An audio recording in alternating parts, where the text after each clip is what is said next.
Hey, it's a Humble Collector here, and today's video we're going to take a look at a canteen from World War I. It's a U.S. canteen, and interestingly enough, it's stamped for the 32nd Balloon Company on the side there. So for those of you who are newer to the channel, one of my areas of interest in collecting, besides death cards, is World War I Balloon Corps related pieces. So this comes from that part of my collection. Now, unfortunately, I was not able to find a ton on the 32nd Balloon Company. Really, the only reference I could find to them is that they were stationed at Camp Benning, Georgia in like 1920, 1921. I'm assuming for training with, cadets there and how to communicate with a balloon observation unit. Because that's what these balloons were used for during World War I. They were used for observation, coordinating artillery fire, basically spotters for artillery. And World War I is really the only time in history that observational balloons saw a lot of widespread use.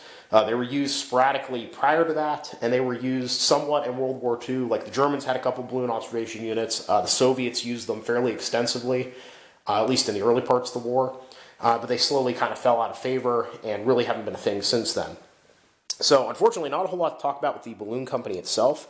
But one of the interesting things I want to do with this video is kind of look at some of the manufacturing that went into these canteens. So starting off right off the bat, I'll lift up the flap here. See this lovely stamp for LCC and Company, 1917. So LCC and Company stands for the LC Chase Company. Well, LC Chase and Company. And they were a manufacturer of like cloth and canvas goods. So some of the stuff I found online that they made were like horse blankets, carriage robes, that kind of stuff. So they were the ones who actually made the cover here. And then if we unbutton the cover, we have what I think is like some kind of inspector's stamp there. But if we pull out the canteen, right, so the canteen itself here is stamped on the back, if I can get the focus, yeah, US 1918, the TJWBM Co. Now, I will caveat this by saying I'm not 100% sure what this company is. The only reference I found was in the U.S. Militaria forum, where some guy said it stands for the John W. Brown Company, which apparently made like headlight housings during the period.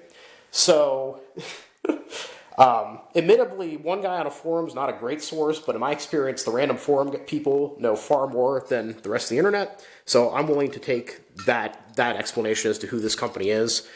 And then the last part here, of course, is the canteen cup, which is in the bottom here, if I can get it out.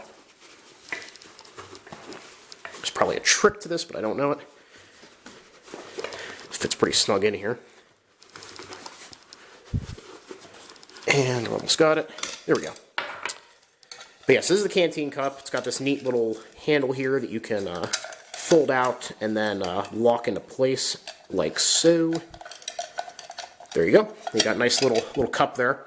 So the cup, oddly enough, not made by the same company that made the canteen. If we go to the bottom here, and that's really faint, so I don't know if that's going to show up well.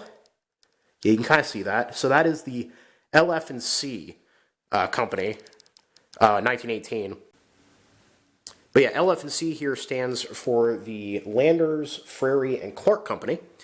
And they actually did a ton of manufacturing during World War I. They were, prior to the war and after, they made like houseware items. But during World War I, I actually found a list of all the stuff they made. They produced 3 million canteens, 5 million trench knives, millions of mess kits, bacon cans, canteen cups, and other metalware, and basically all U.S. cavalry sabers. So that's actually kind of interesting. They specifically made canteens and cups, so it's kind of weird that we have like a mismatched set here. But yeah, so kind of different than my normal videos where I talk about like the military history side of things, but I thought this was kind of interesting. It kind of shows how U.S. manufacturing kind of came together to support the war effort. And interestingly enough, as far as I could tell, none of these companies are still around. I know that LF&C, they folded in like the 1960s. The John W. Brown Company, for what I understand, they were around till like the 20s, then they kind of dropped off the map.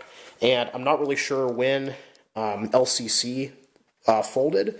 But, yeah, they also are no longer around as far as I can tell. So, yeah, pretty interesting set, though. I love, like I said, balloon core pieces, and especially, like, looking at all different manufacturers, the way stuff's kind of put together. So I hope you guys enjoyed the video. Please leave a comment down below. Love hearing from you guys. Thank you all for watching. Happy collecting. And I'll see you all again very soon.